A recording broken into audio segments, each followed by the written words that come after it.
Ready? Good evening. Welcome to the Milford Township Municipal Building and the monthly Planning Commission meeting. This time I call the meeting of November 9th, 2021 to order. All please rise and join us in the Pledge of Allegiance. I pledge allegiance to the flag of the United States of America and to the republic for which it stands, one nation, under God, indivisible, with liberty and justice for all. Thank you. You have not signed the sheet back there on that round table there. Please do for the record, for attendance.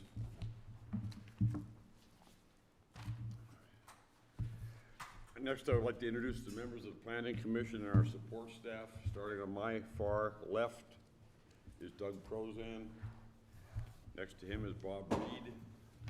Coming in towards me is Scott Stewart and Pete Cabea. On my far right, the far end, is Denise Pizarro, the recording secretary. Next to her is Dave Scully from the Planning Commission. And Tony Sitter. On my right in the rear, Julie Maggio, the Assistant Zoning and Development Officer. Next to her is Matt Puzz, the Zoning and Development Officer. And on my left here in the rear is Jennifer Herniason, the Township Council, and I am Gene Stromeyer, the Chairman of the Planning Commission.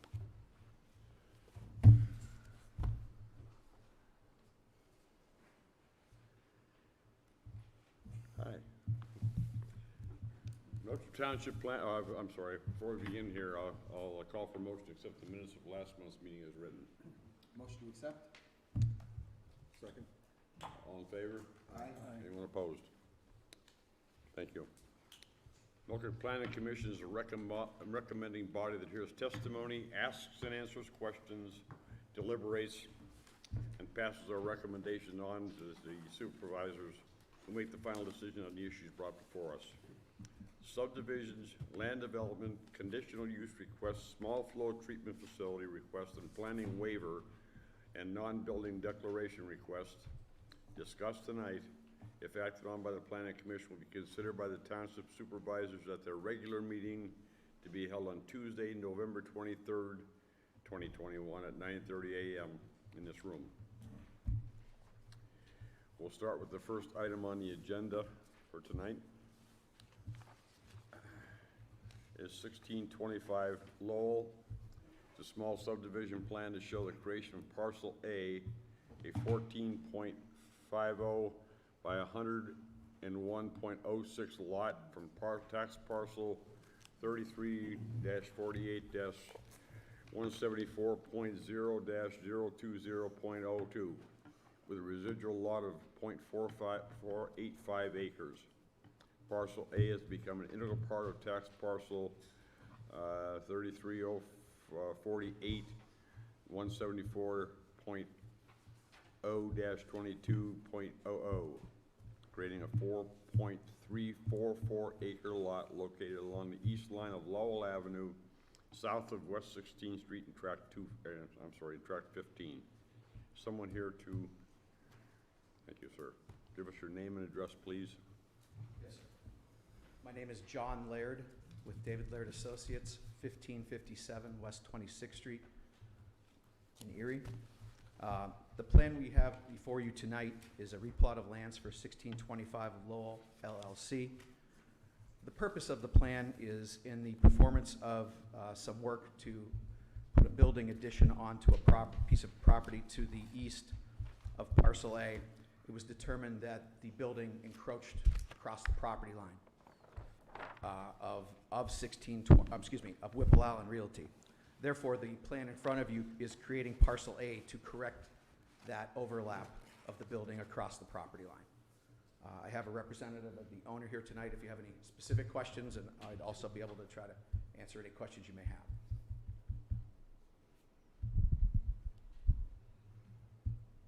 Okay, do you have any questions for him? Thank you, sir. Thank you very much. Okay. Next item on the agenda is for Linda Phillips.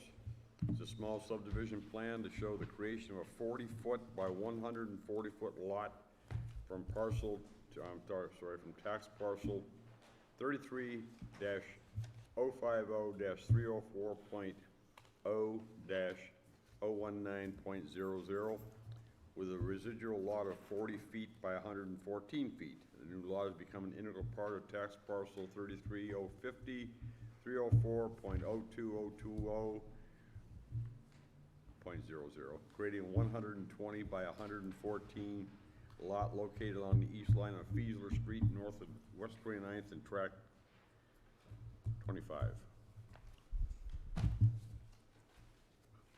Jim Welka, 3200 West 32nd Street. I represent the Phillips in this proposed subdivision. They own 2 tax parcels on Feesler Street, both 80 feet in width. They'd like to split one of the houses off with a 40-foot lot, convey the residual 40 feet to their other property. They did achieve a variance from the Mill Creek Zoning Hearing Board for the lot width of 40 feet. It still complies, the structures still comply with the side yard setbacks, and it should be noted there are other lots in that area that are of 40-foot width.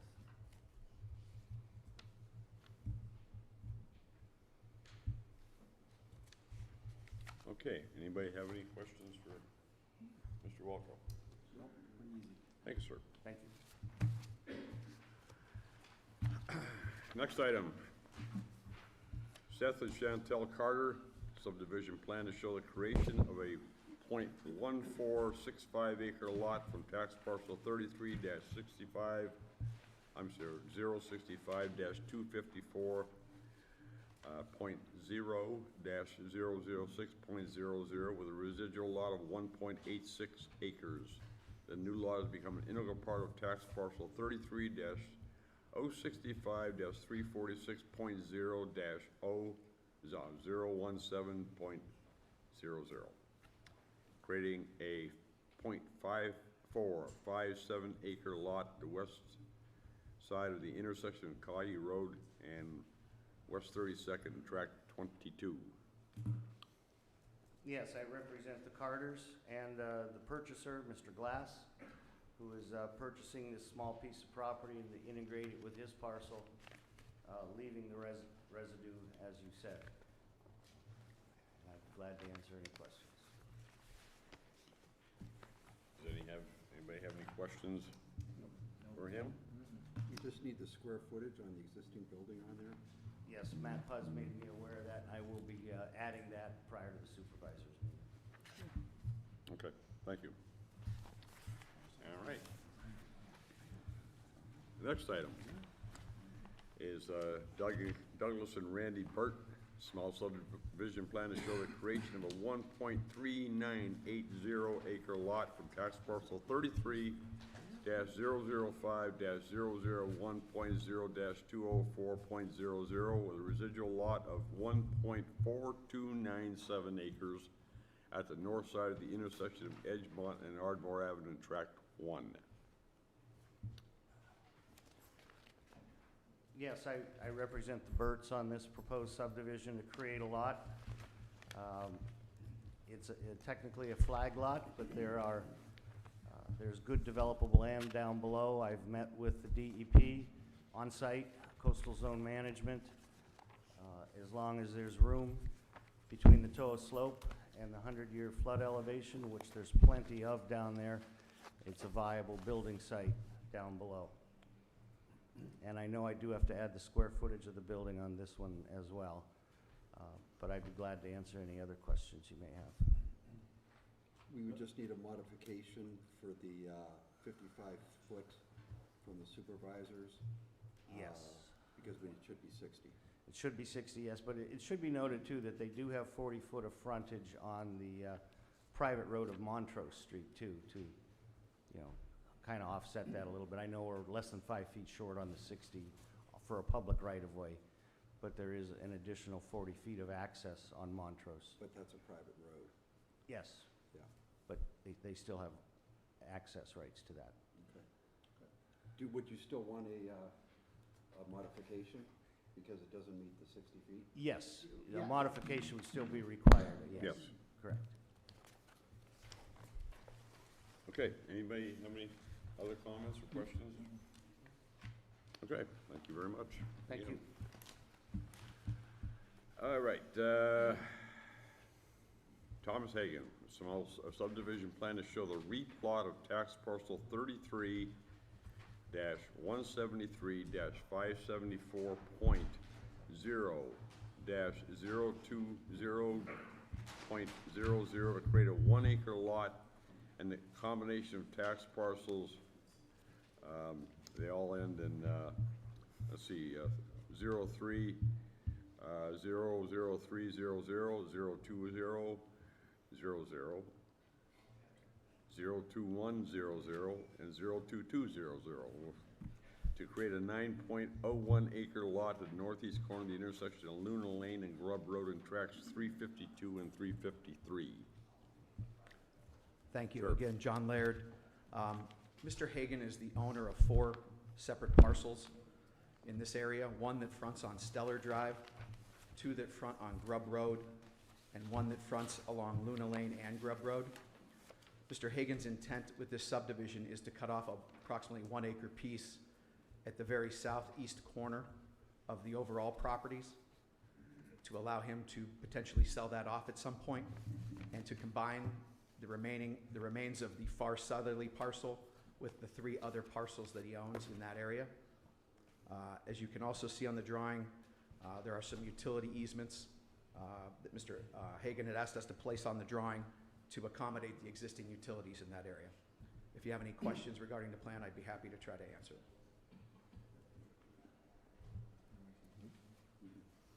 Okay, anything from anybody here? Nope. Nope. Okay, thank you very much. Thank you.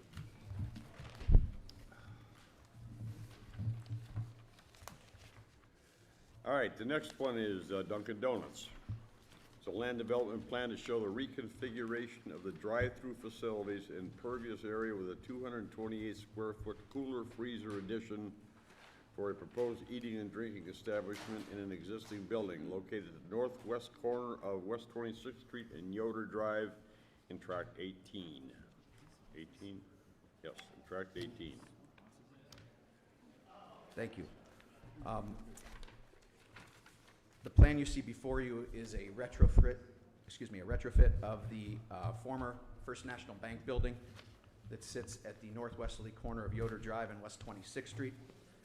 It is the intent of Dunkin' Donuts, should this plan get approved, to retrofit the building into a Dunkin' Donuts, to add a couple drive-through lanes, and to add a proposed cooler off the back of the building for their needs. We did receive some comments today from Mr. Puz in regards to the plan regarding a correction to the setback lines shown and some information that needs added to the plan regarding the hydrant location and also a requirement for a sidewalk in that area. Pending final approval, we'll get those changes made to the final plan and add that information. And I'd be happy to try to answer any other questions you might have regarding the plan. There was also a number that's incorrect, the Mill Creek Index Oh, number. you're correct. That's Yep. the 4th one. Thank you. Yep. Okay, anything else for? Okay, thank you once again.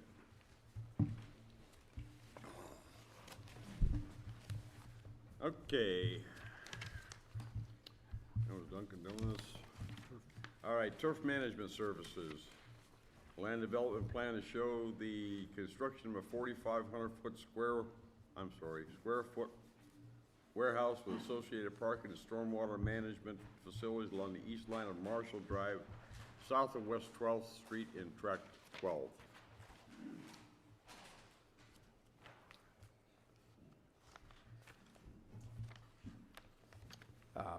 Mr. Garrett Shames of Turf Management Services, who is here tonight to try to answer any questions you may have in regards to his general operation, has proposed to build a 4,500 square foot warehouse building along Marshall Drive, just south of 12th Street. The plan before you, as you can see, the 4,500 square foot building and the associated parking lot improvements and stormwater. If you have any questions regarding the plan, I'd be happy to try to answer them. We also, I apologize, we also did get comments from Mr. Puz today on this regarding hydrant location. And I apologize, I can't remember the other one offhand. I thought there was 2 comments. But it was just one? Okay, all right. So this is gonna be just south of the gym? This would be just north of the gym.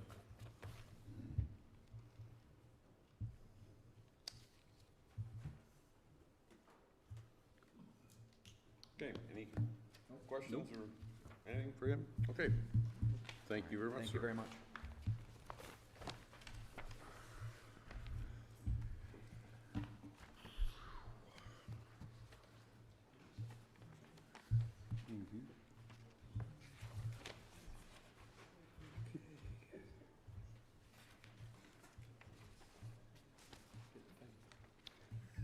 Okay, now we have a conditional use, and a rezoning conditional use application from First National Bank of Pennsylvania for property located at 2765 West 8th to install new signage in the RC Resort Commercial District.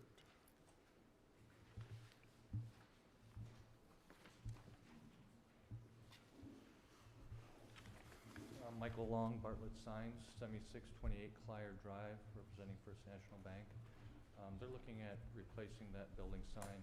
It's got some age to it. It has a lot of issues as far as repairs. It's getting costly, and they're proposing new signage. The new signage is actually the same square footage that's on that building now, and it's consistent with their logo and what they have. It's basically the same look. Ties into the pylon as well, and it does meet all the zoning requirements for the RC district.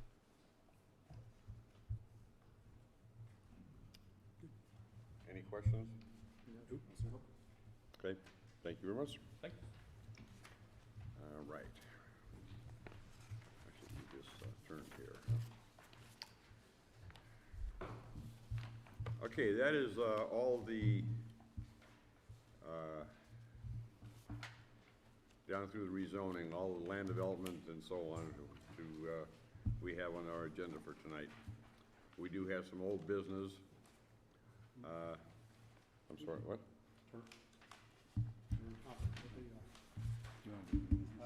Small flow. That's after, Oh, all right, sorry. after the old business. Okay. Mr. Chairman, this is just a suggestion, but I would suggest doing... I'm sorry, what? So this is a suggestion, but I would suggest doing the new business first before the old Okay, we business. can do that. Okay, we'll go to new business first.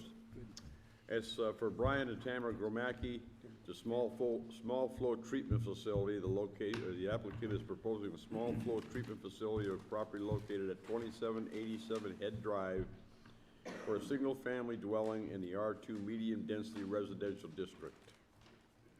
Someone, yes, sir. Please give us your name and address. So I'm Brian Gramacki, 3229 Harvard Road in Erie.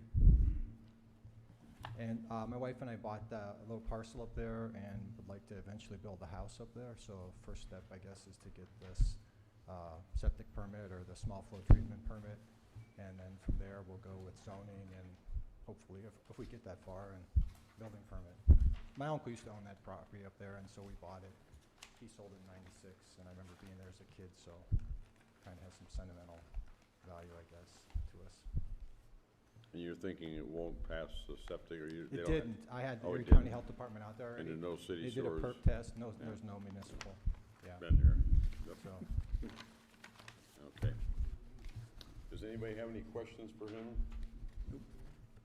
Yeah. Okay, thank you very much. Okay. And then we also have, let's see here, on the new business, one more. Gordon Evans, it's a planning waiver and non-building declaration. The applicant is proposing a subdivision to separate the commercial building from the residential buildings on the lot located at 4380 West Ridge Road in the C2 General Commercial District. Sir. My name is Gordon Evans. I live at 4390 West Ridge Road. I am just wanted to separate my business property from my residential property. All right. Anybody? Any questions? No, easy enough. Okay, thank you very much, sir. Thank you.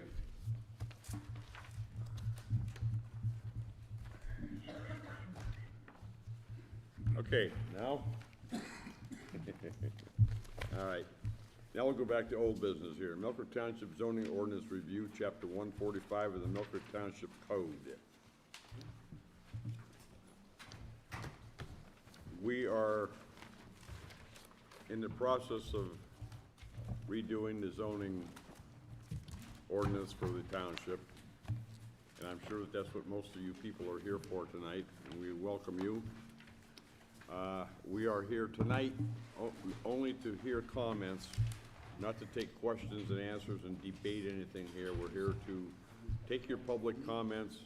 They will be duly recorded and in the minutes of the meeting and presented to the supervisors for their review at their next, the meeting that is scheduled to be at. I want to do this in an orderly fashion. If there are people who have the same, from the same area, have the same things, if you pick one representative to represent the group of people that have the same concern, that will shorten the amount of time we're all sitting here. All right? Well, before we get going there, I'd like to also introduce you now to Attorney Mark Shaw is the representing the township, and next to him, yeah, almost directly behind me is Lydia Caparosa. She is also an attorney with the firm and representing the township. All right, to keep in an orderly fashion, how many people actually need or want to speak here tonight? Okay, are any of you in the same kind of a group with other people or no? Okay, so let's start on this side over here. All right, we'll start with the front row. Did you have your hand up? Somebody up here did. Okay, how about the second row? How about the third row? That'd be right there, that row. We have a winner. All right. Probably the naivest of the first ones. Good evening, my name's Jim McBride. I live at 1929 South Shore Drive, Erie, Pennsylvania. I represent McBride Properties. It owns 180,000 square feet of retail and office units on this corridor right here on 16th Street. I drove by. Hard for me to understand what's going on here. First off, in my naivety, obviously I've misunderstood that for the last 2 years you've been working on a zoning ordinance. Somehow, we didn't know much about it.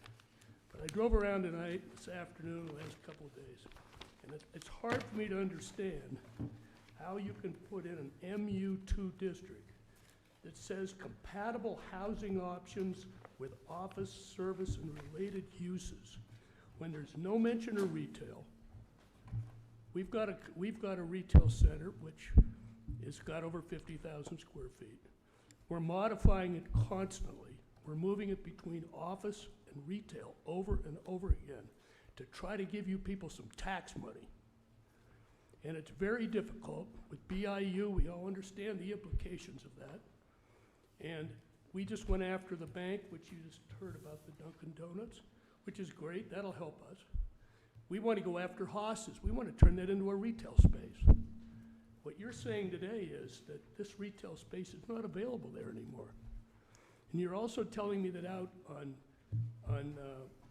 Colonial Avenue, where I've got a 32,000 square foot empty office building, which will never be filled with office again like it was. Because after COVID, everything's changed. You got to go back and look at this again. I would urge you, I'm actually working on a retail concept for that 32,000 square feet, and it's in the C2 district.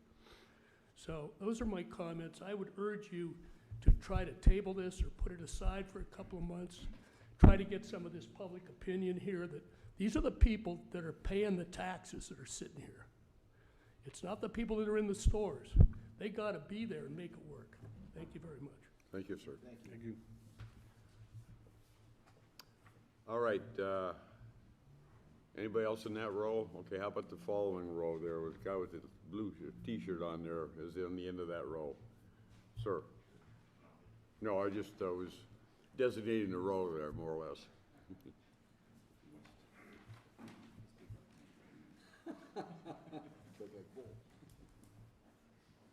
Good evening, Honorable Council. My name is Jeff Wilhelm. I'm an attorney with Reed Smith, 225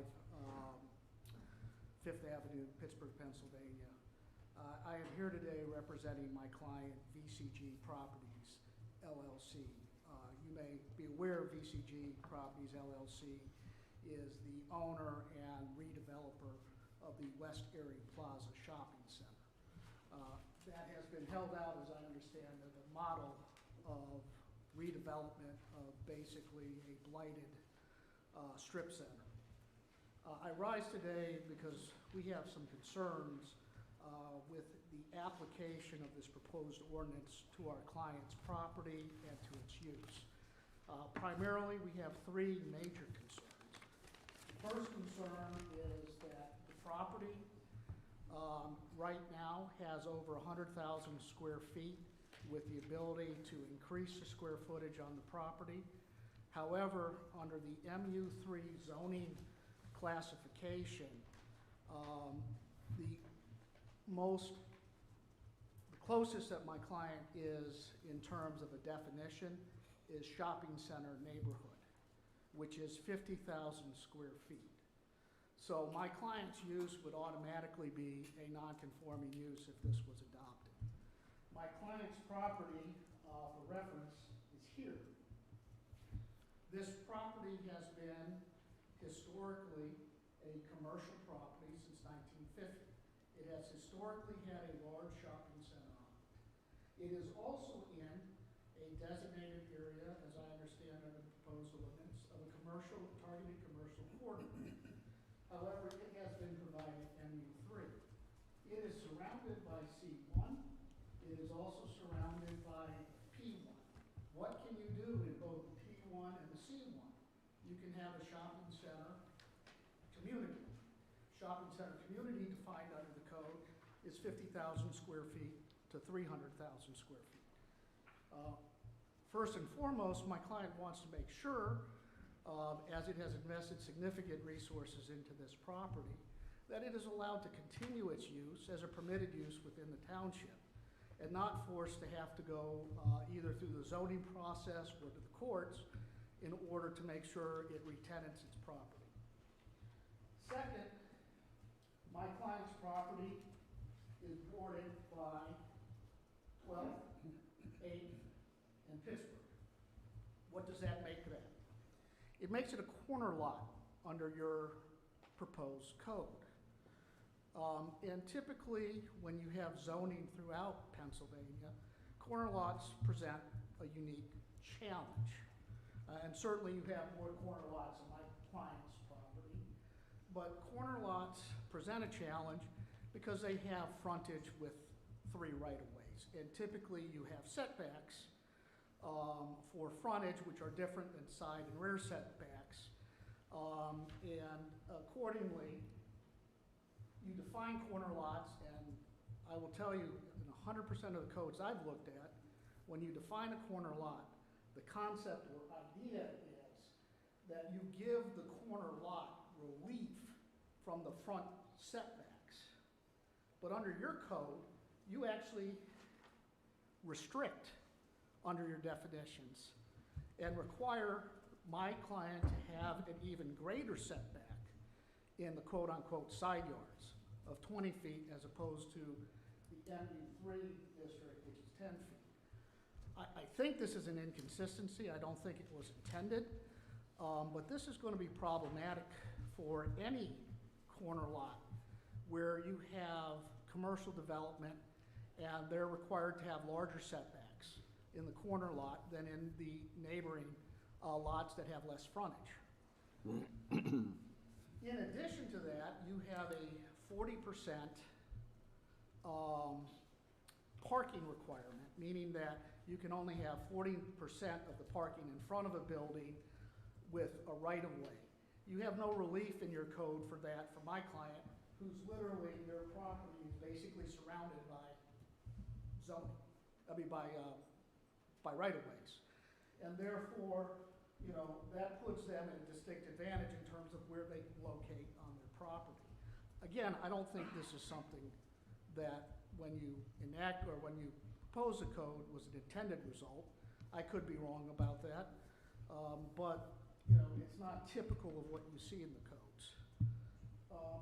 In addition to that, I also raise with you the definition of lot coverage. In the MU3, the lot coverage is 60%. When you go and read the code, the lot coverage includes buildings, it includes accessory structures, and it includes structures. Why is that a problem for most developments in this area?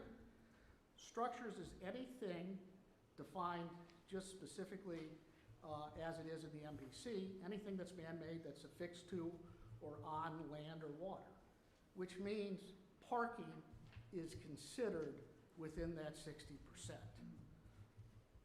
That's the way the code is written. I don't think it's your intention to have parking in that 60%, but I can tell you after discussing with my client, Christopher Green, who is a managing member of VCG Properties, is present here today.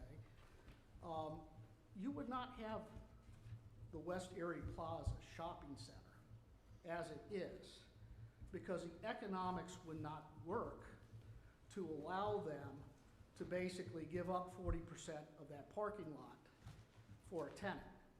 I mean, you seem to be zoning this, or that definition seems to be zoning this as if every property is going to be a Walmart or somebody that has the wherewithal in the initial lease to be able to do that kind of concept and change the parking zones and the lot coverage in that kind of fashion.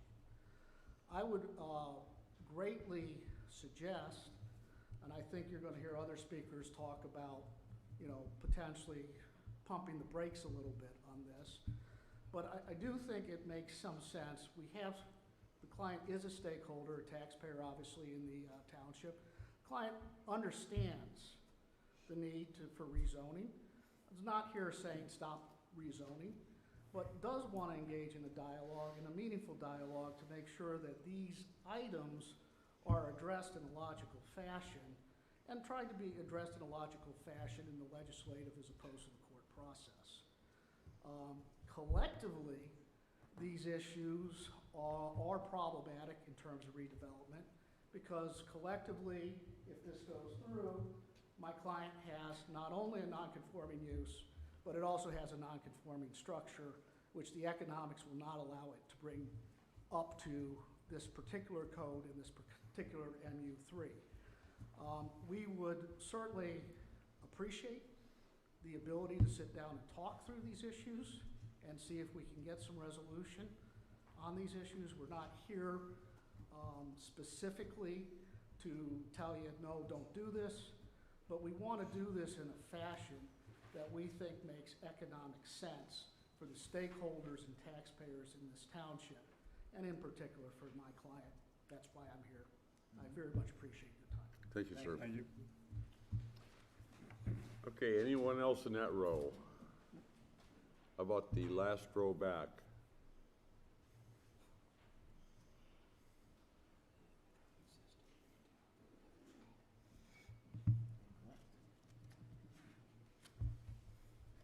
Tim Polochek, this is on. Tim Polochek, Lamar Advertising, 8235 Oliver Road, Erie, PA 16509.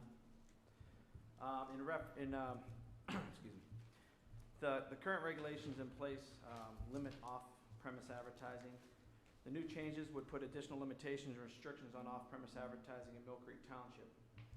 Further restrictions would limit our ability to serve Mill Creek businesses and public service community.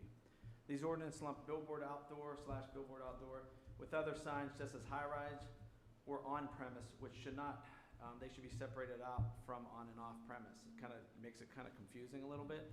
But off-premise, also known as outdoor advertising, is already heavily regulated on the federal and state level and local. Case in point, state regulations via PennDOT for regular primary highway space is a minimum 300 feet. The current regulations in Mill Creek are already 200 feet more than the state requires, which is 500 feet from another sign currently. So the new spacing requirement would be excessive at over 700 feet more than the state minimum at 1,000 feet. Off-premise advertising is already extremely limited to 3 zoning districts in Mill Creek, where we could put it as a sign right now. So further restrictions would hurt the business that want to advertise on our structures. Right now, I mean, you look at the map here, and the rezoning clarification, the 3C is only here now, interstate commercial. So, and because that's an on-ramp, that couldn't do anything with that. Just to give you an idea. The new regulations also call for a max square footage of 376 square feet for an off-premise sign. This is 2 feet below the smaller standardized industry face that I'm available to buy. So if I go to buy a structure, I'd have to have it custom modified, and it wouldn't just make sense. So the state of PA allows up to 672 square feet, which is in the state regulation. So my suggestion would be, if you know, to make that either 378 square feet, 2 feet more to get us up to the standard size available, or make it at the state 672 square feet. The other thing confusing in the new ordinance is the digital messaging center, and I'm not sure if it's, you know, intended or not. It was just kind of confusing because one thing says 30 seconds and the other thing says 8 seconds for dwell time on a digital messaging center. So we're not sure how our current digital billboards, if we built something new like that, how does that come into play? We're assuming it would be 8 seconds, but you know what they say when you assume. So there's a little bit of confusion there. If you guys can clarify that. And I know if it's better to separate off-premise out a little bit more and then do it that way. But our medium is utilized by healthcare providers, retailers, grocery stores, auto dealers, and a number of other small and large businesses located right here in Mill Creek Township. And our medium has helped those businesses grow right here in the township that pay tax dollars. So we're providing them this product that delivers their message on a daily basis to the community. In addition to the commercial benefits, our digital billboards, which you guys probably see, is utilized for public messaging, the least of which is the Amber Alert system. We have partnered with the PA State Department for over 10 years now to offer them free access to our boards to get real-time messaging for the Amber Alert system and other emergency messaging as well.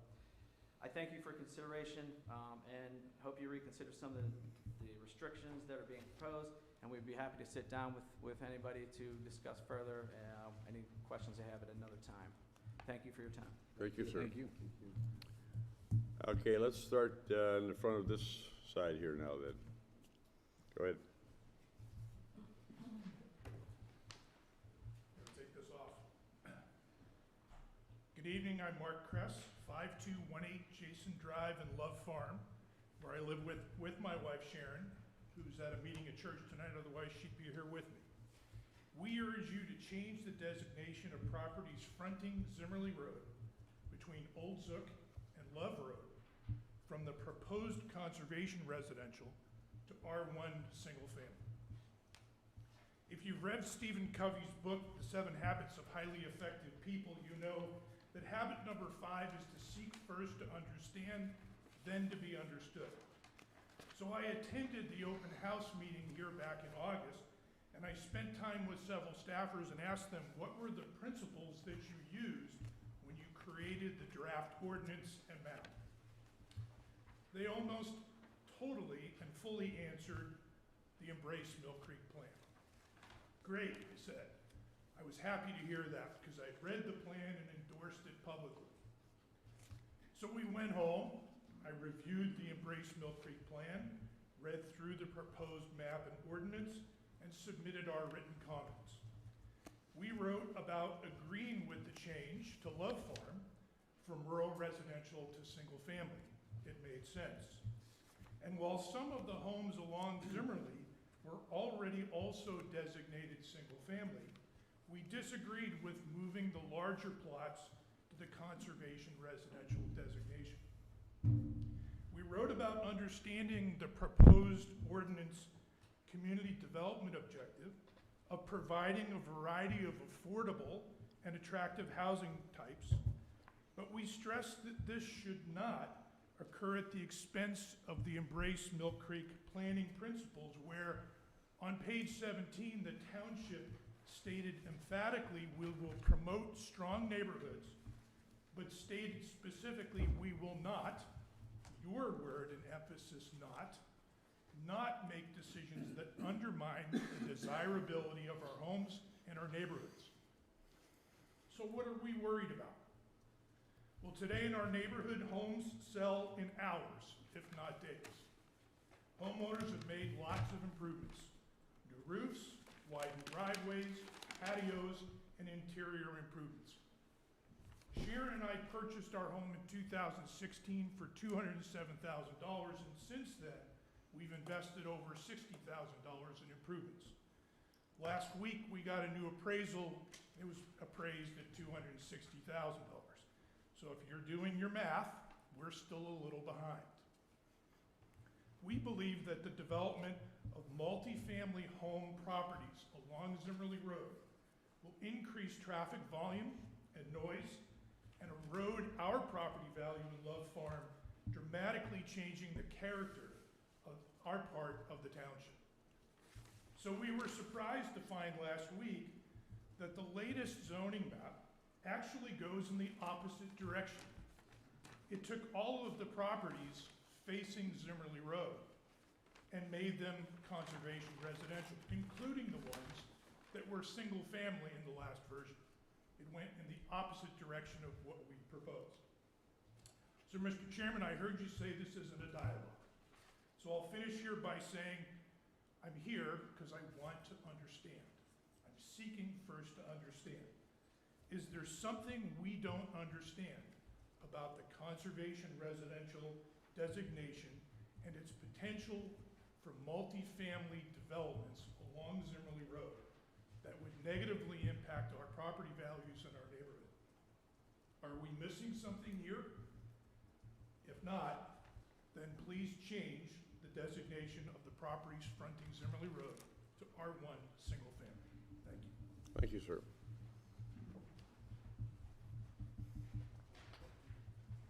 Good evening. My name is Michael Agresti. I'm an attorney with the Marsh Schaff Law Firm, 300 State Street, Suite 300, Erie, PA 16507.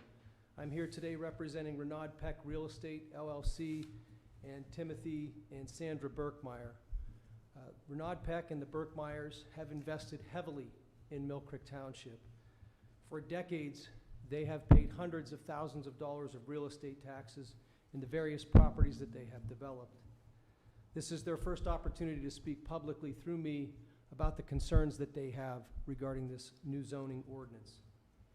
In short, this new zoning map creates a significant downzoning throughout Mill Creek. These are not just isolated areas, but this is large swaths of real estate within this township. The net effect is that properties that are now compliant will become non-conforming.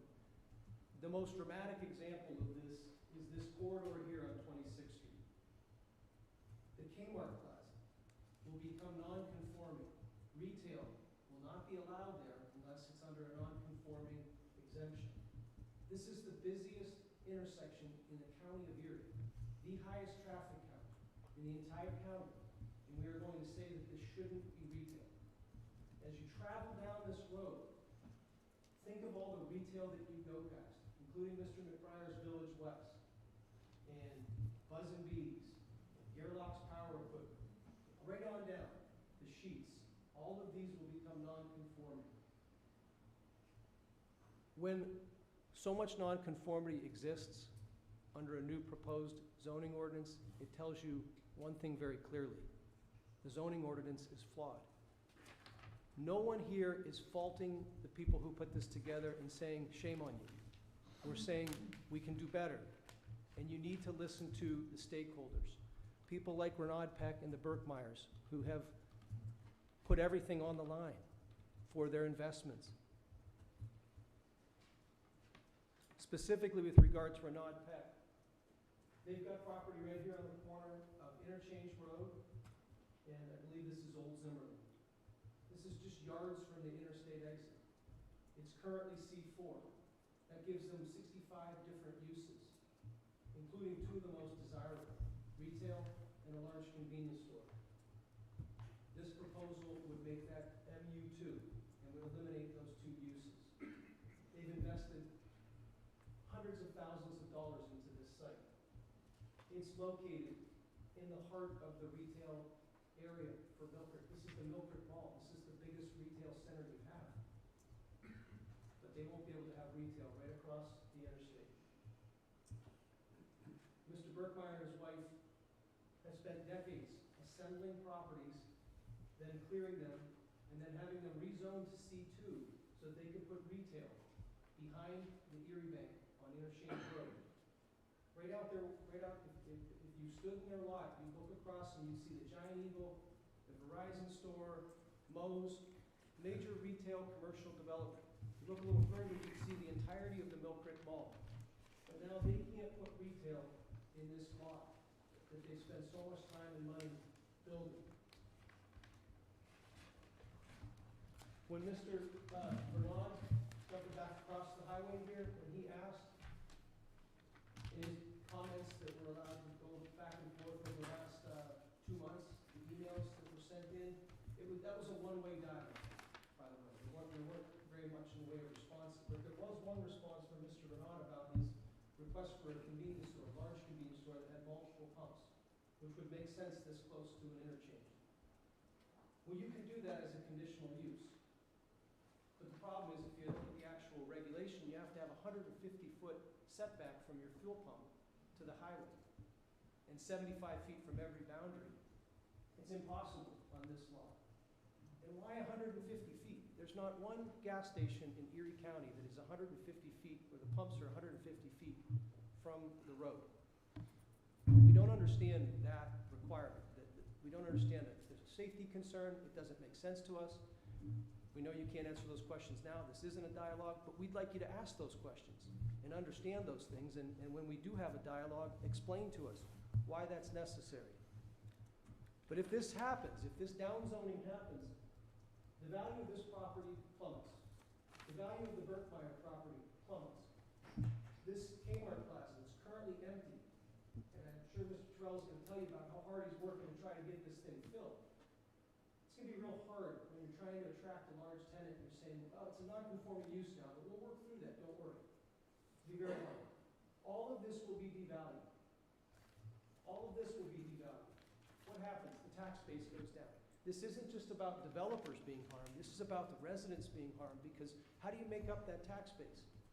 What do? You're not going to cut the services. The schools aren't going to close. They're going to have to charge more in taxes. Is that the result that the people who wrote this wanted? No, we're not accusing them of that. But that's the unintended consequence if this goes through.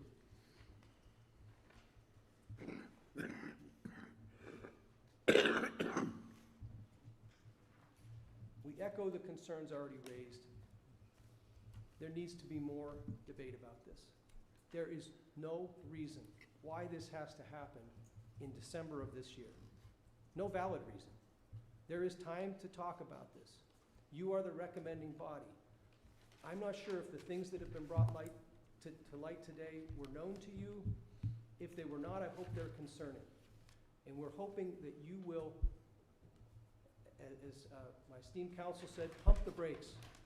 We don't need to vote on this in December. We're asking you to pump the brakes and let more engagement happen with the people that are in this room and many others who couldn't be here, who are going to submit letters if they haven't already. We're talking about all of the biggest developers in Mill Creek. They're not here voicing their concerns just to be a pain in your rear ends. They're here because they're deeply concerned. And that should send a very clear message to you all as the recommending body and the supervisors when they hear about tonight and they hear more from these people. Pump the brakes. Let's talk about this, because this is not going to be good for them, and it's not going to be good for the Mill Creek residents. Thank you. Thank you, sir. Okay, let's go to the second row here on this side. Come on up, sir. All right. Happy to. I'll give you some maps for so that you can see what I'm talking about. Pictures. Thank you. Thank you. My name is Dennis Dolan, and my address is 1470 Taylor Ridge Court. And I own some various properties in Mill Creek Township, and some of you may recognize me as having been here a couple of years ago attempting to rezone some of the property on Edinburgh Road, which this body has twice recommended to the supervisors, but it's been voted down. Now, I'm not here to rezone my property right now, but I would like to express a few concerns that I have about the maps and some of the things that are happening. Now, if you refer to the map that I'm showing you, I agree wholeheartedly with a lot of the points that Attorney Agresti raised about properties being downgraded in the process of this map generation. And if you look at the map that I have, this shows some of the area near the mall, some of the property that I own, and some of the surrounding properties. And what I'm showing in the crosshatched area is properties that are currently zoned some sort of commercial that are being downgraded to something less than what they were. Also, the Berkmeyer property, which you see as the MU2, their former C2. I was going to bring that up, but Attorney Agresti pretty well handled that one. At any rate, I think I'm alarmed that the township would allow to take away from the values of the properties when they have commercial value. And I think the idea of the multi-use is a nice idea. It's a progressive idea, and I've seen it done in other towns very nicely, but I think it's a little ill-conceived in this particular case.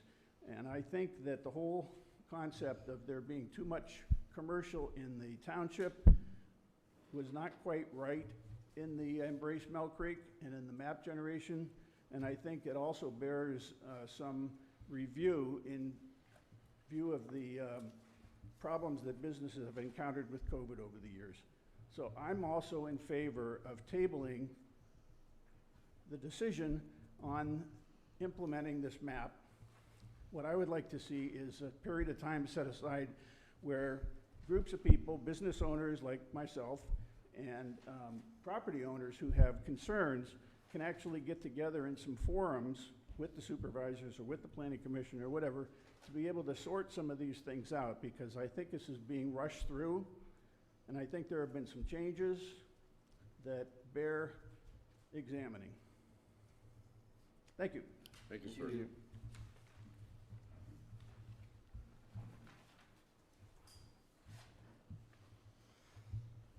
Good evening. My name is Tim Zazula. I'm an attorney at the Knox Law Firm here in Erie, 120 West 10th Street, Erie, PA 16501.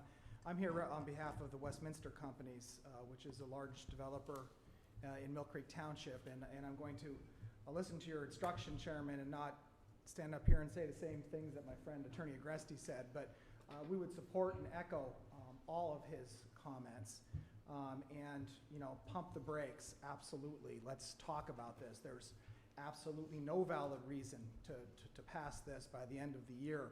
And I just want to underline 2 points that Attorney Agresti made. One is the drastic and material difference between this code and the existing code. That's why all these people are here. And that's why we're not up here shouting and screaming, but just trying to be objective and point some things out to you. And number 2 is the effect of the non-conforming uses.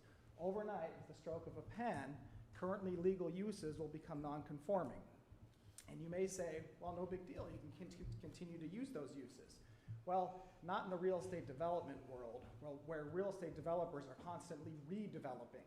And the people that we're trying to bring in from out of town want some certainty that their use is going to be consistent with zoning. And to simply say that, well, we have a non-conforming use and we'll talk to zoning is not the kind of certainty that an out-of-town user is going to want to bring to Erie. They want certainty in their zoning. And there's limitations on continuation of non-conforming uses. And there's limitations on expansion of non-conforming structures. So it's not as simple to say that, well, you get to continue to use that because you're grandfathered. Well, not exactly, especially in the redevelopment world. So we are in favor of slowing things down, having some more of this, what I think could be very constructive dialogue, and making it right for everybody. Embrace Mill Creek was a great concept, but this new ordinance has gone too far, is too materially different from the existing ordinance, and that's why we're seeing these problems with, again, overnight there being all of these non-conforming uses. So we would urge you to recommend to the supervisors that they table this till we have some time in 2022 to have some constructive discussion between the developers, the people that are bringing new businesses into town and paying taxes, and the township. Thank you very much. Thank you, sir. Thank you. All right, anyone else in that row? Let's move back to the row then.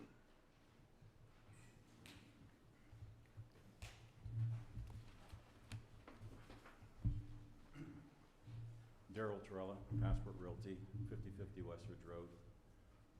We're a commercial real estate company, and we deal with a lot of our clients obviously have properties in Mill Creek Township. We also have some ourselves. I agree with all the comments that were made here tonight, and especially tabling this situation. And, you know, I think we're creating a disadvantage in some of these properties from one developer to another, or one development to another. Like, for example, the Westery Plaza's MU3, the former Kmart's MU2, Yorktown Center, and the Dollar Tree Plaza at Pittsburgh Avenue, C1. These are all different, all of these are pretty similar properties, but you have different zoning requirements for each one of them and uses. So like, for example, the Kmart, you can't have a retail store. So if somebody wants to actually be at the corner of 26th and Peninsula, they can't go there because they want to put a retail store in there unless they come in for a variance.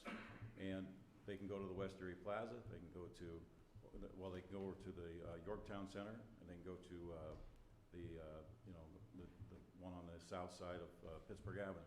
So it really doesn't, you're creating a situation here where it's disadvantaged to a lot of properties. And of course, all the way across 26th Street, as everybody said, for example, I have the Haas's right now on the market. It's a restaurant. It's a great property for a commercial use, or for a retail use. And based on your zoning, you can't use it for that. And as it was said before, you come in for an application for non-conforming use. Most users don't want to spend 30 days, 60 days, whatever it might take to come through the process and try to get a variance to approve their use. I had a property years ago at 12th and Marshall. It was a Fox Craft store. At one time it was a craft store. That gentleman built that building because he got a variance to build a building for a craft store only. Well, he ended up going bankrupt because that was all his investment after his store went out of business, and he couldn't get anybody to agree to change the zoning. We ended up went through 3 times to get it rezoned. We ended up getting an A business zoning at one point, and so we were able to put some offices and things like that in there. But to actually give somebody a zoning variance for one particular use was ridiculous, in my opinion, back then. And here, you're now restricting the type of uses that you can put in a shopping center that's existing. The Kmart Center, that's a great location. But if we can't have retail there, it's become non-conforming. You try to sell a non-conforming property, good luck. You know, because people are gonna say, well, I wanna use it for this, but I can't because, so they're gonna go somewhere else. So those are my comments. I've got, and I agree with the other comments that were said before. Very good. Thank you very much, sir. Thank you. All right, where were we now?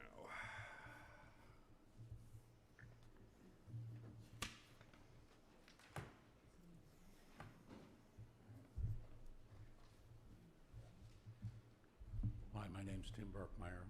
I know you heard my name already. I'm not gonna waste a bunch of your time, but it hasn't been very long since you rezoned my property, not you, but Mill Creek Township rezoned my property to C2. And now it's in the process of going to the other MU2 zoning. I spent money to develop the property. We've been marketing the property. I don't think it's fair to do this. It just went to C2 and now it's getting changed again, and I don't know why that has to be, but maybe somebody could look at that and see if everybody thinks it's fair. Thank you. Okay, thank you, sir. All right, let's see here. How about the row behind him? How about the following row?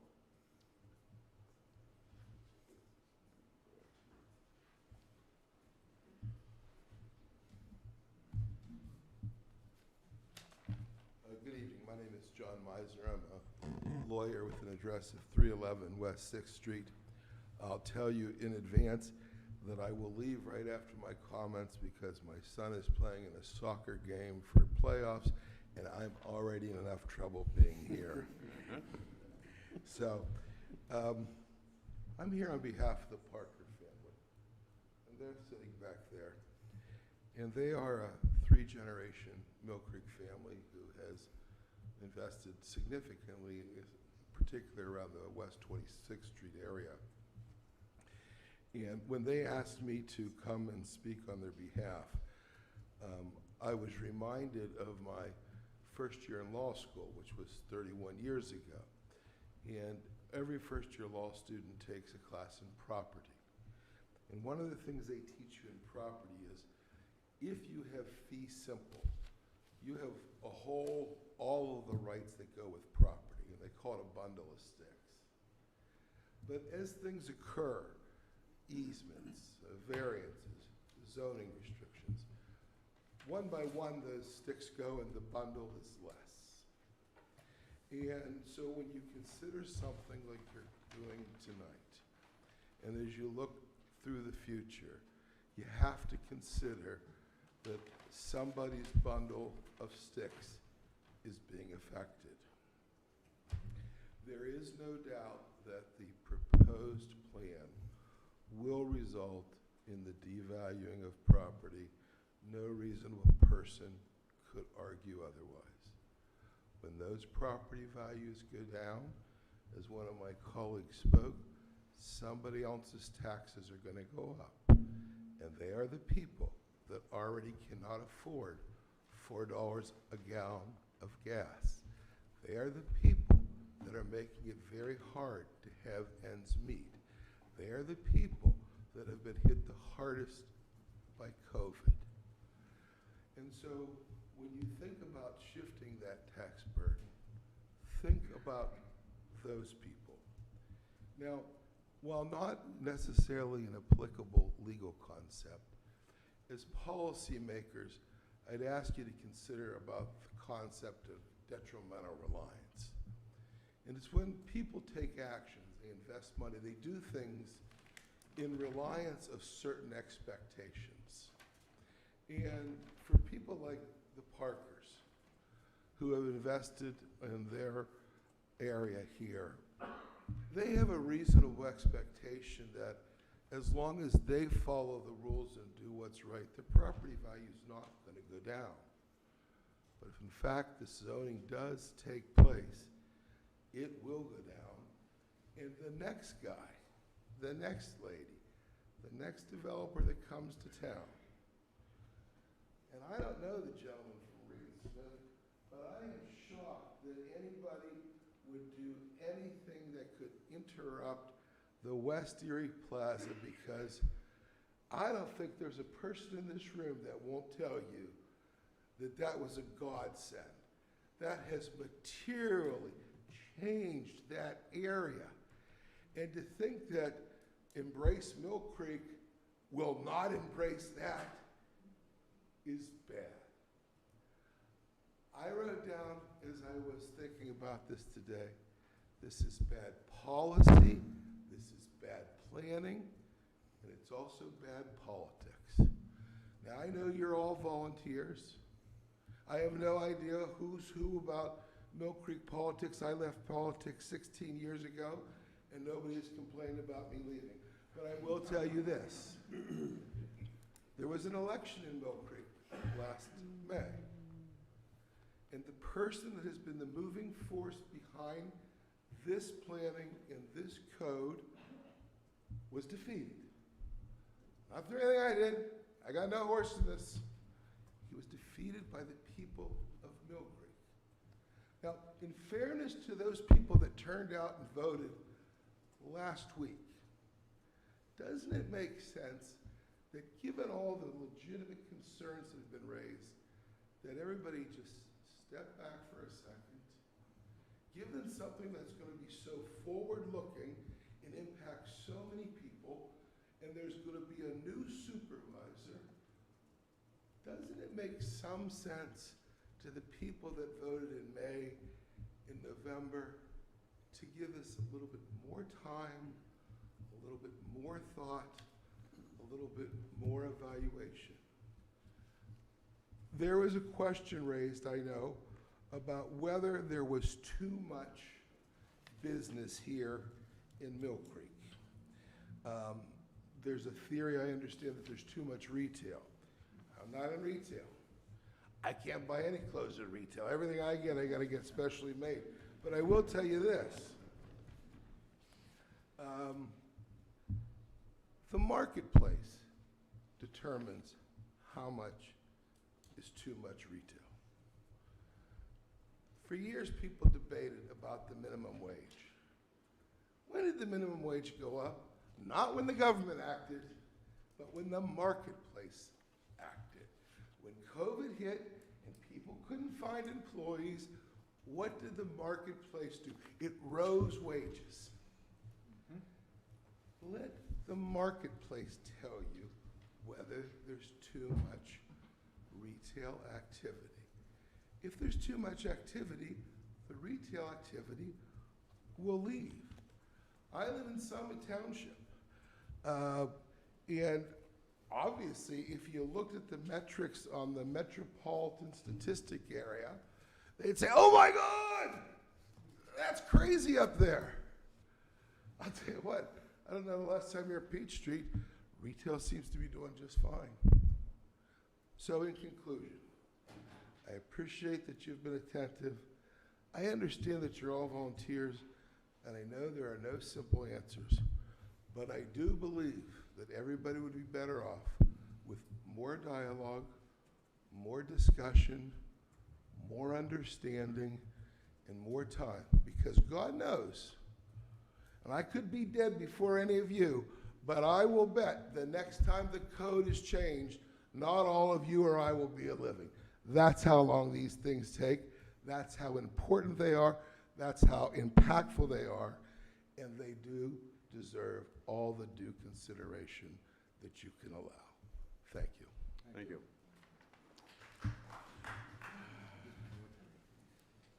Okay, in that same row, anyone else or the row behind?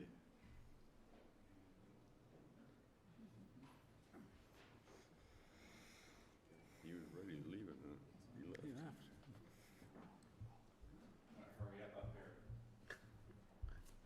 I don't have a large binder or anything you have to worry. Dan Dahlkemper, my wife Kathy and I own a business at 1650 North Cross Road in Bell Valley. As volunteers, I applaud your time. We'll try not to take so much of it. And the planning document was great. But what I'm looking at in Bell Valley, because it's always like the last thing to be looked at, everybody's pointing over here. Don't forget about Bell Valley over here, okay? And on the Embrace Mill Creek document, there is looking at conservation and maintain some of the uses. It's been turned to R1. So the Bell Valley Fire Hall, Dahlkemper Landscaping, the Presbyterian Church, the graveyard, we know who lives there, Larson Text are all turned to R1. So it just doesn't make sense. If you're following the plan, follow the plan. And I think that's kind of the message there. I mean, there's some issues with floodplains, so you don't want to put residences in a floodplain. We have plants that need to be watered, so floodplain's okay with us. So we'll work it out. But I think too, you know, I guess I have to read the document a little bit better because I'm just looking at it through my lens. But you know, if there's less building space or more green space, I'm all for it.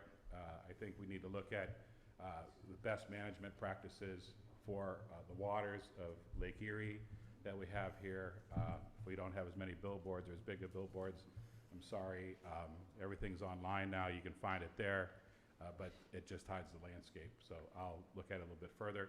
So if there's more time, we can have a little more involvement with it. So again, thanks for your time. Thank you, sir. Thank you.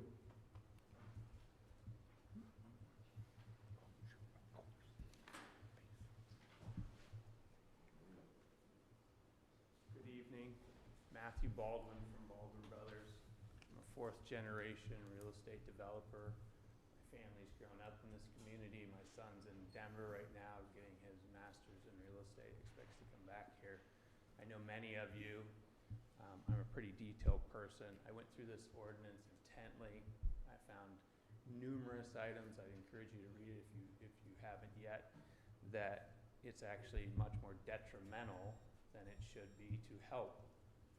So we put a letter together that we're gonna give to you, but basically I think from the comprehensive plan it's kind of gone awry. Don't know why exactly. I'll give you a couple examples. The Presque Isle Gateway District, I think it's a great idea. We have Presque Isle, and it's a unique feature that we have, and we haven't taken advantage of it. There are probably ways to take advantage of it. The way, a couple things they wanted to do in here was they wanted to make it pedestrian friendly. I'm all for that down there. But how do you make it pedestrian friendly is, the answer was put the buildings at a 15-foot building setback line. That means if Chip Real wants to redevelop this plaza, he has to put it 15 feet off the street. What's pedestrian friendly about a location of a building like that? We bought the Joe Roots building because we thought with the Presque Isle Gateway, it's great property, we've got a unique feature down there. We have property lines that curve and are radii and all this stuff, and try and put a building that has a crazy back end to it, 15 feet or 10 feet off the road. That's not pedestrian friendly. So there are numerous things. The comprehensive plan called for some goals, and I don't think this matches the comprehensive plan. Also, we have to keep in mind, this was pre-COVID. The world has changed. We don't have retailers knocking down our door for Erie, Pennsylvania, that has some of the lowest demographics in the markets we're in. We've got poverty like crazy downtown. We have a median income and income growth that's hardly there. So we're struggling on a daily basis, and my colleagues, Daryl Torella and all the other brokers and property owners can tell you, it's hard to bring people here. So raising the costs, making things more difficult isn't gonna help our community. We need to enable the developers, enable the property owners, enable the Berkmeyers to do the most they can with that property. So, guys, we're working hard at this every day. This is our livelihood. We sleep it, we eat it, we dream it. Please listen. And that's what we're asking you to do. So, we'd ask that you recommend to the supervisors that this be put on at least a 60-day delay, to have all the stakeholders come in and have the conversations that are needed, to not ruin people's values. Not Pat got a $1 million piece of property that's gonna be cut in half because of this. It's not right. We shouldn't do that to our neighbors and our community. So let's rethink this. So I'd like to drop this off for you guys. Thank you. Thanks. I think we have that. Thank you. I think we have that.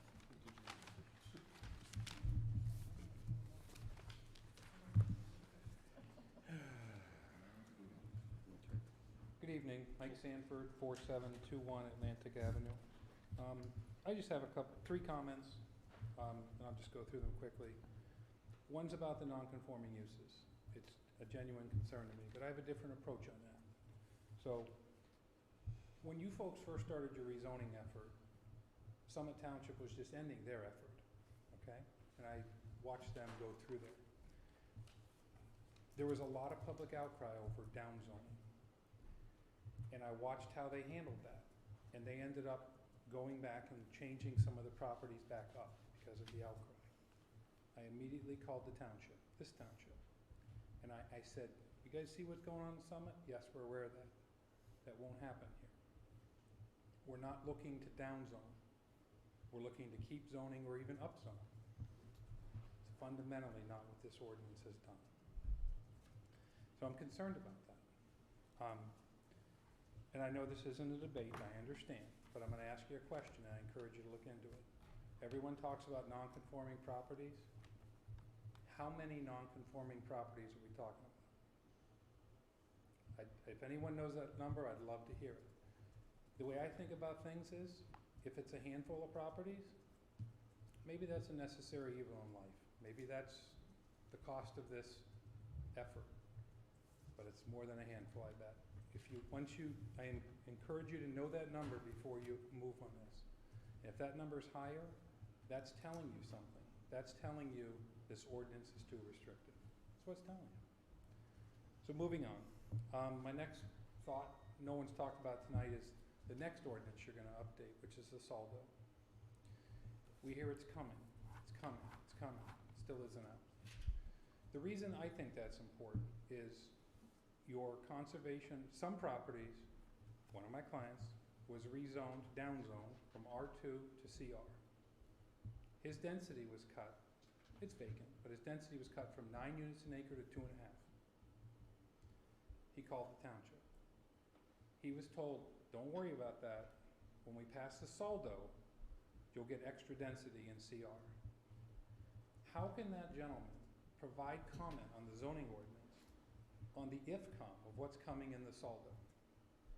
It's my opinion. I don't know how you, I understand it's a huge task to pass both of them. I got it. But I don't know how you ask someone to give comment on the zoning ordinance without showing him what's coming in the Saldo. They need to be done together. There's no rush. Pass the Saldo and the zoning together. Third comment. The first draft of this thing came out August 20th. Me personally, I was waiting for it, downloaded it, looked at it August 20th. I personally submitted public comment, three times actually. And the final draft came out October 28th. It's more than 2 months. There was no interim draft between the two. October 28th was less than 2 weeks ago. That's why these people are here.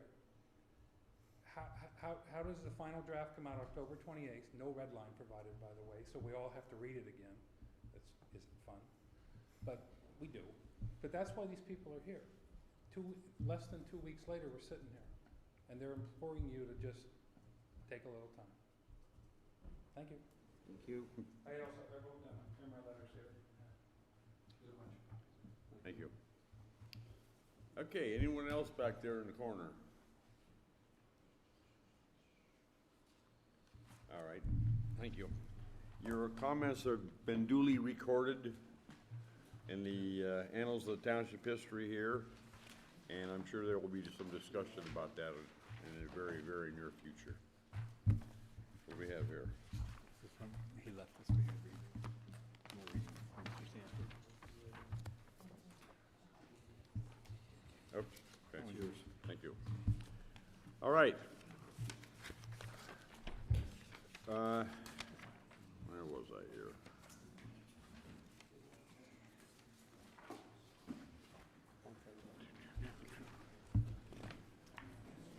All right, that is the final, oh, Ask them, will they help us move forward with this? A lot of these people that we before could say this. well, it probably could have, but. Well, you know, we can say it now, but hey, before everybody leaves, if we can get, excuse me, before everybody leaves here, and if you can catch anybody out there, Doug was just saying, it's important to take this matter and develop it further because there are a lot of problems with it, and we'd like most of the people that I wrote down and that we have on the log here, it would be nice for you to jump in and work with us to fix an obvious problem that's here. Because we don't want to make things harder in Mill Creek for the developers and the residents. We don't want to do that. We don't want to be part of something like that. So let's try and bring everybody together at some point and review, because I got a tremendous amount of, I saw a lot of problems with what's going on here. So if everybody can get together and keep an eye on what we're doing, and we will try and allow this dialogue to happen so we can adjust and make some adjustments here that'll be positive for everybody. Please don't disappear. Okay? I think that was one of the lacking things in the first place, is the stakeholders were not involved in the discussion. Yeah. Pretty much to dictate what happens.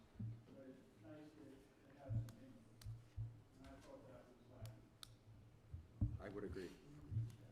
Thank you. Okay, thank you, everyone. Any other business discussion We here? have to Sir? adopt all those things. Huh? Do we not have to adopt them? We do have to, yes. Yes, we do have to, yes. That's why I'm asking if there's anything else going on before we deliberate. I don't think so. Give it a minute, it's getting loud in here. All right.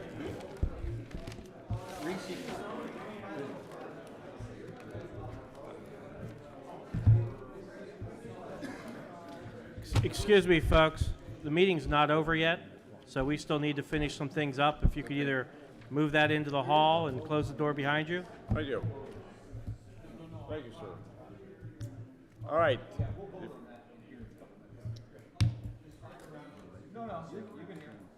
The first item on the agenda tonight was for 1625 Lowell LLC, subdivision plan to show the creation of parcel A with a residual lot of .458 acres. Parcel A has become an integral part of the tax parcel. I won't read all these numbers. Creating a 4.344 acre lot located along the east line of Lowell Avenue, south of 16th, west 16th and tract 15.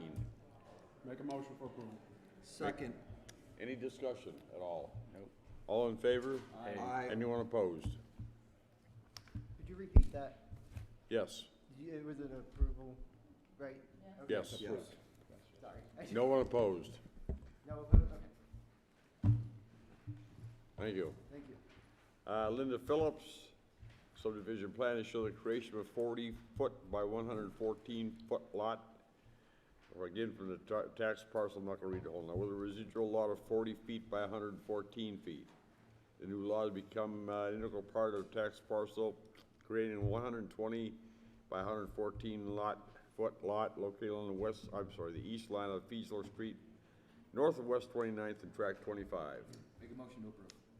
Second? Any discussion? Everyone in favor? Aye. Anyone opposed? Third item was Seth and Chantel Carter, subdivision plan to show the creation of a .1465 acre lot from tax parcel with a residual lot of 1.86 acres. The new lot is to become an integral part of tax parcel, another big number, creating a .5457 acre lot at the west side of the intersection of Caillou Road and West 32nd and tract 22. Make a motion for approval with the condition that the square footages of the existing buildings be shown on the plan. Second. Any discussion? All in favor? Aye. Anyone opposed? Thank you. Okay, Douglas and Randy Burt, a subdivision plan to show the creation of a 1.390 acre lot from tax parcel with a residual lot of 1.4297 acres at the north side of the intersection of Edgemont Parkway and Ardmore Avenue in tract number 1. I'd like to make a motion to approve as long as they get a modification for the 60, the, Flag lot. right. I'll second. The what? Wait a minute, what? Flag lot. Oh, flag lot, and the, And the square footage. and the right-of-way. I mean, the frontage, street frontage. Okay. Yes.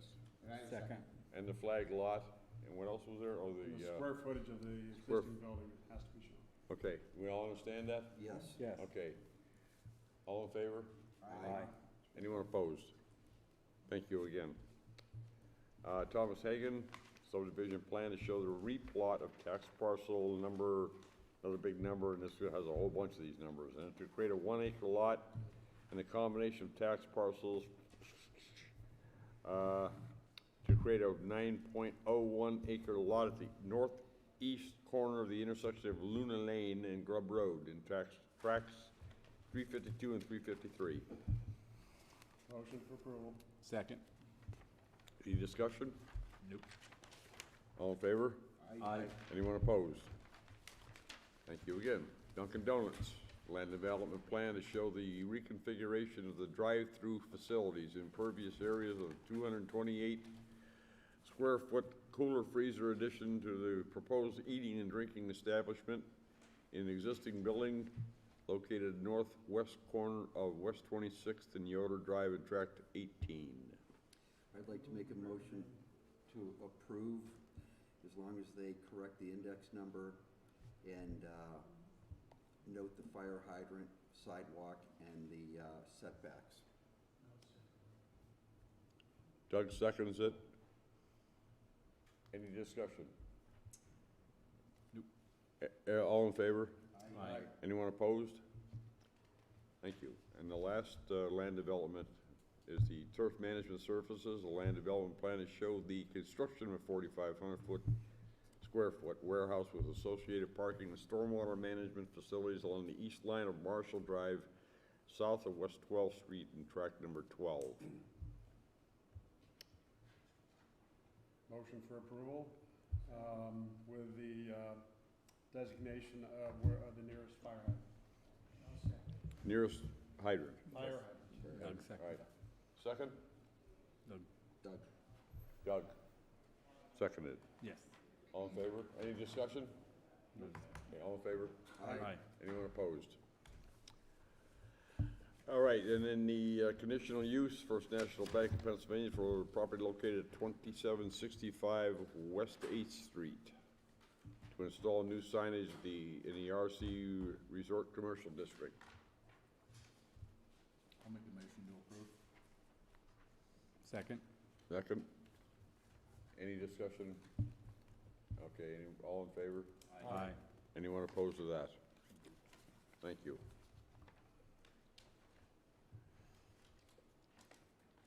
That's the end of that stuff. The last two here are the, Gramacki one. New business. Gromacki. Do we want to discuss that at all? For the small flow treatment facility and the planning waiver and non-building declaration, if the planning commission would like to discuss them, they may. At this point, though, if you have no issues or concerns about it, the chairman would sign the review form. No need to vote. Yeah. Okay, is If there you'd any like to need, vote, you does may. everybody understand what a small flow treatment plant is? Yes. Okay, is there any need to have any discussion on that? No. Okay. And for Gordon Evans, the planning waiver, non-building declaration. Proposed subdivision separate the commercial building from the residential building in the lot located at 4380 Westridge Road. Will Any? they be in with a subdivision plan then, later? From my understanding, yes. Okay. I honestly, I do believe it's at the county right now. Okay. I don't want to give you Subdivision, information. I've gone up when that happens. Correct. Okay, those are non-votable things here, those two issues. Right. And you say I need to sign the letters, right? Correct, Okay, correct. very good. Okay. Can I make a statement? Yes, sir, you may. Okay. Denise, Denise? I think it would be prudent for us to get a list of the people that had talked today, and I wrote a list down here, but I'm sure it's all recorded. But there seems to me to be a big problem with the MU2 designation across 26th Street, the corridor on Peninsula, Kmart Plaza, up across the mall. You don't want to make things harder for people, especially in times like this. You want to make it easier. And one gentleman said, let the market dictate it. Let's allow everybody to come in and bid on the businesses that need to be done and let the market take care of it. And when we're going to zone something that ties somebody's arm behind their back before they even get started with business, I think it's wrong. And I think the supervisors should seriously reconsider what they're working on in here. And I would like to see them put a 90-day hold on this and let everybody regroup, at least 90 days. I'd like to follow up. I don't think 90 days is enough, to be honest with you. 6 months. Yeah, that is more like, but you know, our intentions are always good. But they brought up a lot of excellent points. Now granted, we because it's been brought up before sometimes. Right. But anyways, I think it would be prudent to go back and, I don't wanna start all over again, but certainly go back and take another look at this. They had a tremendous amount of great ideas, and we don't want to hamstring people. Well, the in one business. point about the pandemic has changed everything. Absolutely. From the way, Granted. from when we started all this. Yes. So that's reality. We're gonna have to deal with that. Yeah. Is the timeline is not set in stone, is it? Right now, we are in the 30-day comment period for the county review. After the 30-day period ends, we can proceed with the public hearing. So, we're pretty much set in stone at this point, unless the Board of Supervisors would choose to delay the public hearing. Well, the comment made here, or the suggestion made, That'd be my recommendation, that they delay for 6 months. And I would second that. They need to strongly reconsider it. There's Perhaps problems. even a year. Perhaps a year, Well, because we don't, Make the it public, at the public hearing, they come, they make these kinds of comments, and then it's up to the township to modify some, all, or nothing. You know, we don't need to, sink the ship here.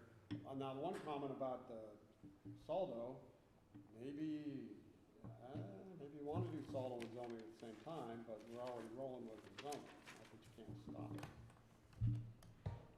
yeah, but I don't think that, It sounds like there's one great big issue, and it's CM2 and retail, so. Yeah. there certainly is not enough time in 30 days essentially between now and the next meeting. Actually, it's less than that. Because that's the first, this is the second Made some Tuesday. good points too about how different things that are so similar are zoned differently, but Yeah, really in the that same seemed like- areas. And he said And again. really what that does then is that basically takes one owner and makes his property much more valuable than another property that is very similar and just down the street and Or across the street. He specifically said, we're creating a disadvantage here, and I would agree with what Daryl said. And it's all negatives with these guys going here.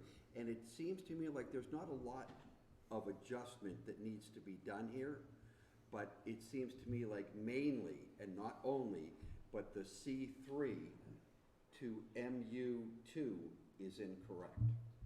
Well, the point about how many non-conforming properties would be created is really a problem. significant statement. And that's not something we really looked at. We should.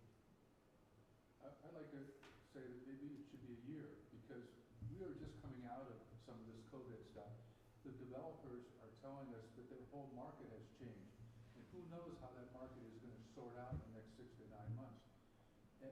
So I think that based on I hate to say it, based on the COVID impact on all communities, I think it should be delayed a year. John Meisner mentioned this, just the way people which was interesting. He s- everything.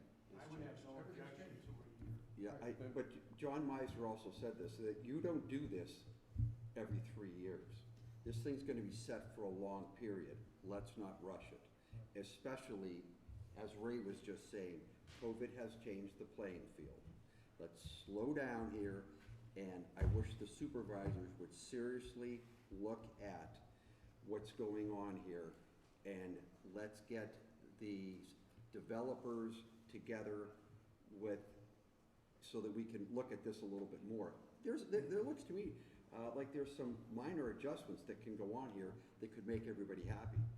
We're not throwing the whole thing out at all. So, us as a commission, we are all in agreement that we all feel like this should be delayed for at least a period of time, whether Yes. it's 3 months, 6 months, or a year, correct? Correct. Dave? I have a question. If they delay it 6 months, can they delay it another 6 months after that?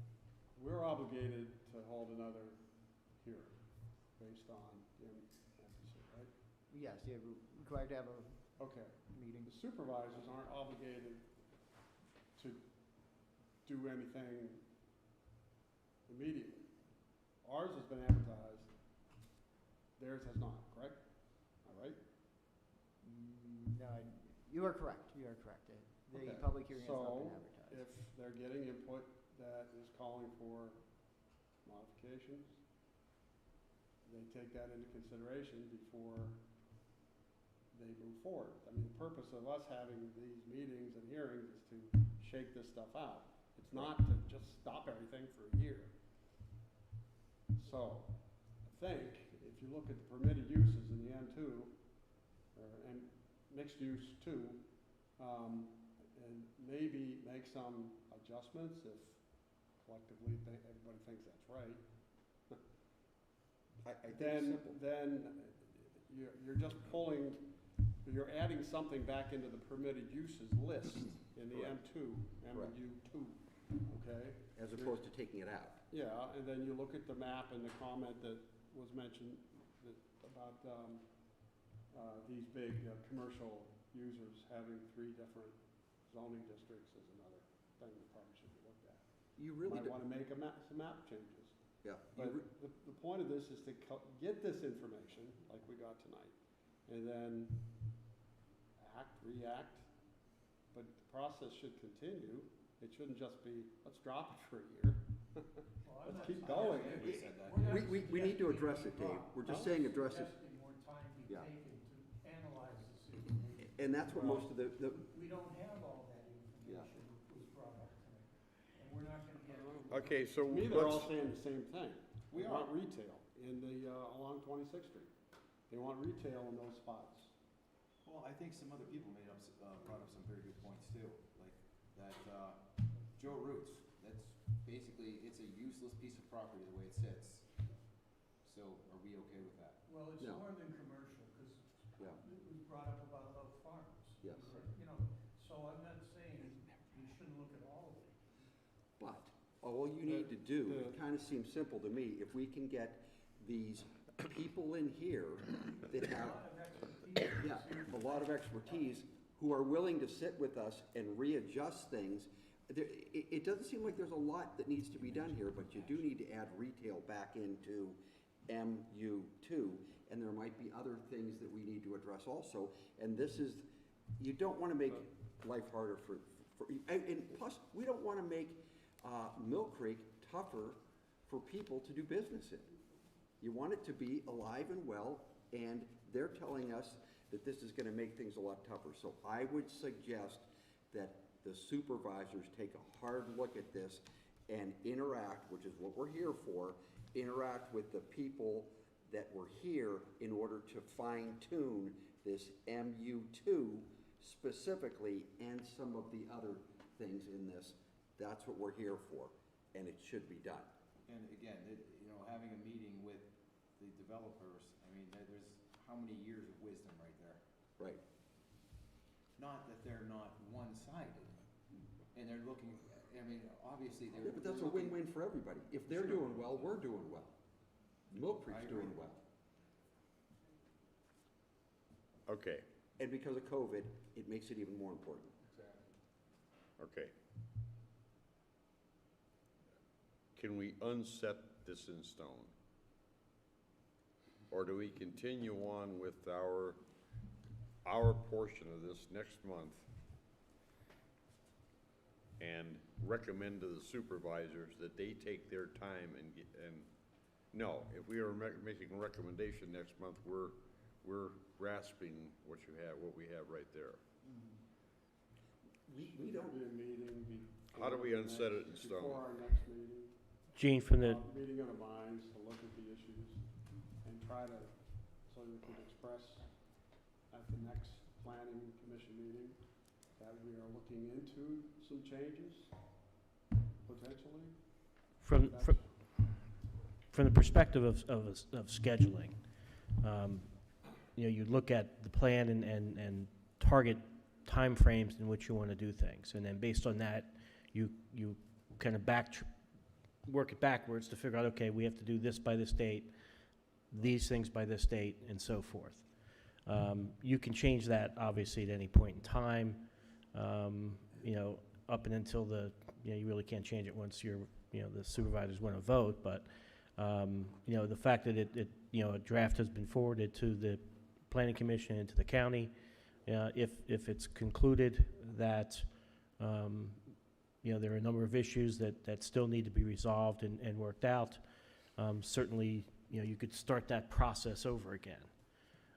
You know, doesn't mean once you start the process, you can't stop it. There are certain rules that talk about once you begin the process, if you make, you know, a certain number of changes, it has to kind of go back for another notice and so forth. I mean, you know, you need to also keep in mind that, as I understand it, and Matt, you correct me if I'm wrong, this has not been a 1 month or 2 month process. It's been already, you know, I think when this first began, Matt, what's a year plus? I think like almost 2.5 years. Almost 2.5 years, and it's, you know, there were committees and there was a reach out to much of the group that was here. You know, there were, you know, public meetings and so forth, in which the public was invited to review the zoning maps, and, you know, comments were taken at that point in time. So it's, you know, I understand where the developers are coming from, but at the same time, you know, this is not something that was just sprung on people, so to speak. They've had plenty of opportunity to review. Doesn't mean that we should ignore any potential issues or problems that may exist with it. Basically, he stays on top of this stuff. He basically stood up and said he was surprised on how drastic the changes were, and he is somebody. He's in front of us all the time. Yeah, I mean, he keeps on top of this kind of stuff, and he was surprised. He got this 2 weeks ago, and that's why everybody was here. So he didn't know about it. How is all those other people out there supposed to know? I'm not sure that the map has changed in any significant fashion from the time it was back in August to today. But when it goes into, and you're gonna lose retail in MU2, that is a big difference. That's why everybody was here mainly. There were a couple other people looking at different things. We have to go back and readjust this because it's a problem. And I'm not saying forestall it. I don't know what the protocol is to allow the supervisors to regroup what I think is a definite problem in MU2. And I don't know what the protocol is, but if this needs to be looked at, so let's, I just Well, don't know if, the protocol. from the standpoint of the Planning Commission, if it has a recommendation, I know that the next supervisor meeting is on the 23rd of November, and then the following one after that is on December 14th. You know, obviously, if the recommendation is to, you know, postpone or delay, you make that recommendation, and if the supervisors want to proceed, and, you know, if you make it before the 23rd, at the meeting, do they, you know, indicate that they're going to, you know, delay it at all? I don't know. If you you know, wait to a point where, you know, it gets to the 14th, it's not that it's too far, but at that point, you know, the notices would have to have already gone out for when the ordinance would be, you know, the public hearing on the ordinance and so forth, so. So I'd like to make a motion that the supervisors consider either a delay on the new zoning until we iron out these problems, whether it takes a week or 6 months or a year. I don't know that we can do that. That's what I'm saying, You the can protocol. request a delay. But what does that do to the timeline for us next month? But we have, that's what I'm saying. If we say it's gotta hold off for a year, they might not be able to do it. So I just wanna make a recommendation that the supervisors look at this and try and iron out some of these problems before it goes too far and we can't make a change. I don't think everybody here is in agreement. I think everybody here is in agreement. Dave, are you in agreement with this? Well, we need to do something, just not. Then we're in agreement. Yeah, I guess, I mean, from the perspective of evaluating, you know, how to move forward from here, as I recall, the Planning Commission received this current version for its review, and the 30 days began to run on October 29th, I believe, Yes. or 28th. So you have 30 days from there, technically under the rules. So the supervisors would be expecting your, you know, recommendation before that 30 days expires. There also is, you know, happens to also be another meeting that you would have on the 7th, which would still be before the next supervisor meeting after your recommendation, which would be on the 14th. So from a timing perspective.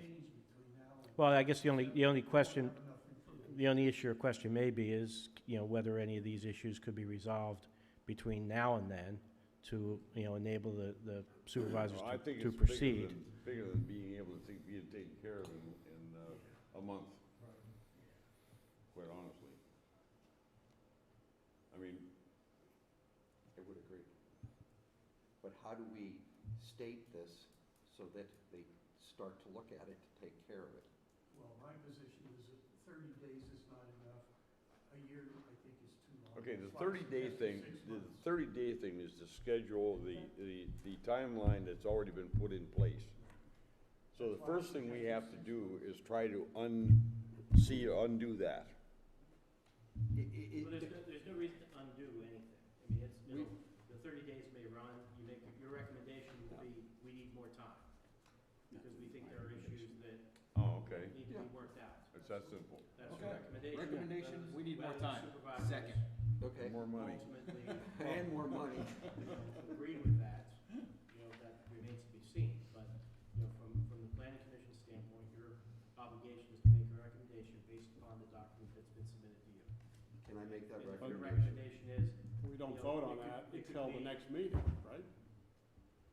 you can, I think, vote on it at any time between now and the 30th day, which is all right. It would be nice to have the recommendation with everybody's approval on it, so they understand we think this is a serious matter, Our next in my meeting will opinion. be within 30 days of this discussion we're having right now. Will be less than 30 days. But the 30 day from when you receive the document will have run. Oh. That's the issue. There's a lot of rules here. Well, So- I mean, particularly in an instance like this, you want to make sure you're following rules. So, Yes. Right. I mean, your other alternative, you could, I believe, schedule a special meeting to consider it, in a couple weeks after you've had time to digest it a little bit more. We'd have to get the notices out for that and so forth, but my guess is, you're gonna have the same 12 people show up with probably similar or more comments, or others may show up, and, I'm not sure what changed at that point, but. Okay, so in order to stop the process at this point and not have to worry about our December meeting, we should make a recommendation to the supervisors, which will be carried to them at their next meeting in a couple of weeks, I guess, that we, See problems in the. we need more time, We need more time. essentially. Should it be that we see problems or we need more time? It's your Both. recommendation. How about both? More review. Yeah, I More think time to I think review. it would say, based upon the testimony we received during our planning commission meeting, there were issues that were raised that we believe need to be resolved, but, I think it can be resolved before, under the current schedule, we recommend, more time. Can you just put my name under that instead of his? Pete said. That's generally the gist of what we'd like to see done. And we don't have to vote on it, but I think we should vote on it to see that everybody's approval is here. Everybody in favor? with Okay, this? we can make a motion, that, whatever was just said whatever was just said by Pete Cabea. Did you get that written down? I'll take the blame. All the good, smart comments from Pete. Make a recommendation that the supervisor be told that, and that's, kind of what we, do you disagree or agree with what we're saying? I don't think anybody here is saying that I am everything not the on this planning thing commission. is completely wrong. I am not the planning commission, I do not have a vote. Yeah. I think there's just a couple things that need to be fixed, because you're never, as a planning commission, gonna make everybody happy. That's not our goal, is Yeah. to make everybody happy. But can We we, should at least look at it. can we make that statement to the supervisors? And I would like to see a vote on it with all of the planning committee that's here now, to see if we're in unanimous agreement on we Delay. should do something. More review. Yeah, Second. okay. Everybody in favor? Aye. Pete took over. Pete's just taking over the meeting. State the motion, please. state the motion. The motion, what is the motion? I agree with you, Dave, but I think, let's take a, let's, Doug, I did that to you last week too. I think we're doing what we need to do to make this happen. If you wanna put a, time period in. I don't think you should do time period. Okay, and let me add on this, that I would recommend that the supervisors put a time delay on this so that the general public knows what they're dealing with. We should recommend the time. That's why I disagree with that. You disagree, Dave, why? I disagree with recommending the time. I don't think we know the time, we can't pick a time that's Well, gonna be you right. could put it on for, at least 6 months with, that it could, but that it could be extended beyond that if needed, you know? But I'm just saying. Yes, no time period, leave it up to them. I agree with you, but let's let them make that decision. I don't want them to make it, that's why we want to recommend to them. Okay, what do you so that they can recommend? just- So that they can say yes or no. Let's go 3 months, then 3 let's, months, I don't think is long enough. Okay. I Yeah, want to. bring Christmas, we don't wanna do that. No, it's gotta be You don't even 6 say a months. time, you minimum. say delay. Delay. Delay. One thing Let I the would like- supervisors decide how long they want to delay this, if they want to Well, we delay should it. recommend to them, they can then change whatever they want, but Yes. we should recommend. Well, I'd like to see this list of how many non-conforming properties, because that's gonna have a big impact on how I think about this Super whole impact. thing. And I don't know how busy the staff is. but saying a delay is a delay. It could be an hour. We it need more could- information, we- 6 months it- is reasonable. Okay. Okay, we have to discuss the philosophy of putting retail back into the MU2 district. If we all think that's a good idea, that's 90% of the problem here. I would agree with you. So, Hopefully, the delay could be determining the language changes in the ordinance to remedy that. And you plug in retail as a permitted use, if that's what we collectively want to do into the M2 district or an MU2 district. Or you combine the MU2 and the MU3 districts. I don't know well, don't you think? offhand what the difference is between the two, other than one is, more highway and the other, I'd have to reread it. Okay, the only problem with that is we've already told the people that were involved and concerned that we're going to put something together to have a communication between this group and that group. And the communication could be as simple as, if we put retail back into MU2, would you be happy with it? The 15 people that were heavily objecting in here, if we put retail back in, would that solve your problems? And Okay, it's a but that yes, would no. do that in the form of a meeting or in the form of an email. But tonight's not the night to do that. We've got the Love Farms issue that should be looked at. Yeah, that's right. There are a few other issues there too. I don't think we should be debating how we're gonna change the ordinance yet. I would agree with you, but I would star that MU2 without retail is a problem. Yeah, but if we're gonna investigate for another 6 months, we don't have to identify exactly what tonight. No, we don't. But I We think don't, you but should we need pinpoint that to, problem, because that's. Well, yeah, we all know that's probably what happened. if we're gonna vote on something here, we need to have a solid motion made and seconded. I move that we recommend to the supervisors a 6-month delay in our recommendation to them, because, I don't know the right way to phrase it. 6-month review, or. We need 6 more months to review. We don't really, we need to review. What's the proper way to say Six it? more months to fix, to identify and adjust the problems in the zoning. We may not fix, I want to review it. Review, okay. How about, and we have to identify problems. So we need 6 more months To a review. to review. Is that the proper way to word it? Well, if you're gonna say that, how are you going to review it? Well, that, we don't have To be to decide decided that at next month's meeting. We need input from other people. That would be the input that we were Plus trying. Well, plus we need information Go ahead, Matt. I mean, you're, just want to say that if there is no recommendation within the 30-day period, the Board of Supervisors may move without any recommendation by the Planning Commission.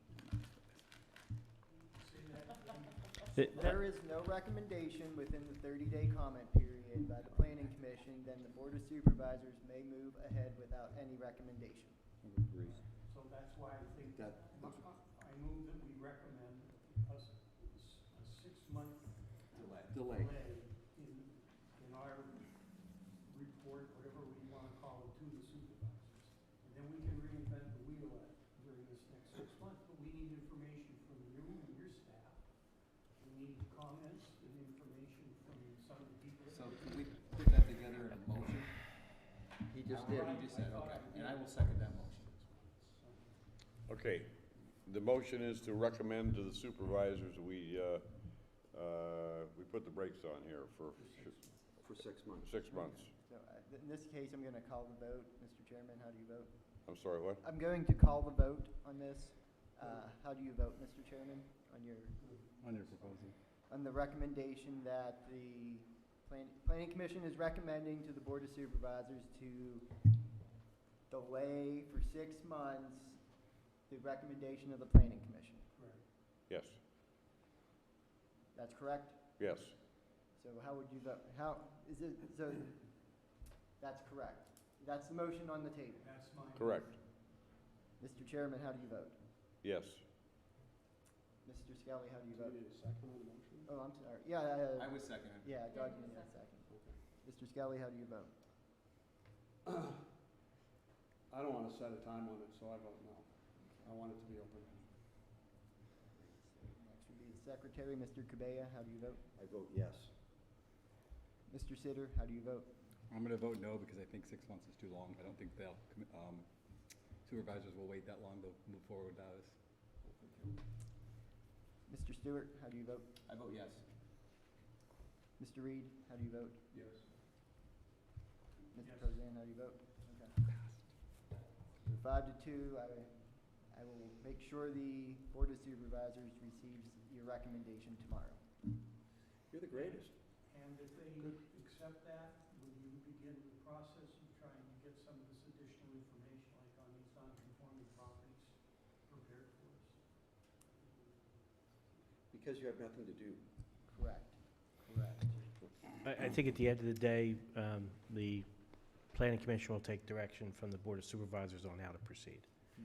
Whether it be providing you with additional information, whether it will be them reaching out to the people that were here for the comments that were made and trying to make revisions, or how it would proceed. Well, if the supervisors accept our recommendation and delay it for 6 months, they're not going to tell us what we have to investigate. That's our job, right? It'll come back in front of us again. It would come back to you. What they're doing is they're going to come back in front of us again, and then we can make a recommendation to. Well, the supervisors may very well ignore your recommendation and proceed. Or they may, At their peril. that's, their job. Or they may, hear it, proceed to address the issues that were raised tonight, and come back with a revised plan for you to review. Helpful if some of us were there at the meeting. That will be, I think, part of the process in evaluating how to move forward, if in fact they agree to We're ready to stop the make train. Milk Creek great again. Hats. I would gladly go to the supervisors meeting, Doug, Dave, Doug, George. I would gladly go to the supervisors meeting with you and express my feelings on this along with you at that meeting. If you buy breakfast, I'll go too. Maybe one of the dissenters should go too. I say we don't let the dissenters go. She needs this for the record. Yeah. Denise, can we get a copy of that somehow? Yeah, Matt. Okay, just check. Okay, Baldwin did not give us a copy, just one. Singular. I would like to also, if we're going to have any interaction to resolve these issues here, meetings with the folks and that we try to kind of sort of limit it to the people who were here concerned enough to be here tonight. In other words, not sending out emails to the entire world.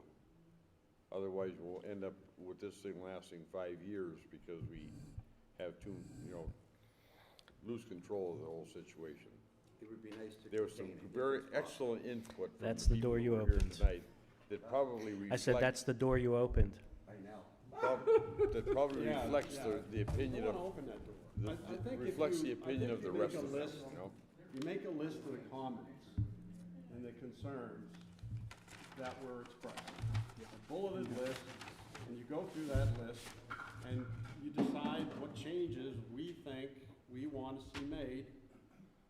I don't know when we do that, before the next meeting, but And we have to do our homework a little bit. I do anyway. I mean, that's gotta be part of the recommendation. Do we wanna make map changes? Do we wanna make narrative changes? You know, and if so, which ones? Are we recommending the supervisors? And then it's up to them, you know.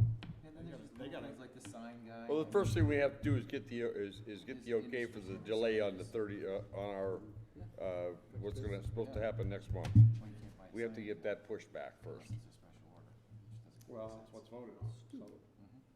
We've already taken that vote, he has the records of it, and, We voted on it. I guess we'll have to see what happens at the end of the supervisors meeting, or after the supervisor meeting on the, 27th or something like that? 23rd. 23rd? What time, what time? That 9:30? Yeah, the 23rd is a morning meeting. 9:30 on the The 23rd. 23rd It's at right on your 9:30 agenda. a.m. Last page. What was that? See how smart she is? That's why you make the big bucks, right there. Yeah. Thank you. You give me a phone. Mr. Chairman? The day before, because I'll forget. I will have someone call you, I will not be in that. Lucky you. Oh, okay. Lucky Gene you. Ray wanted you for a minute? Sure.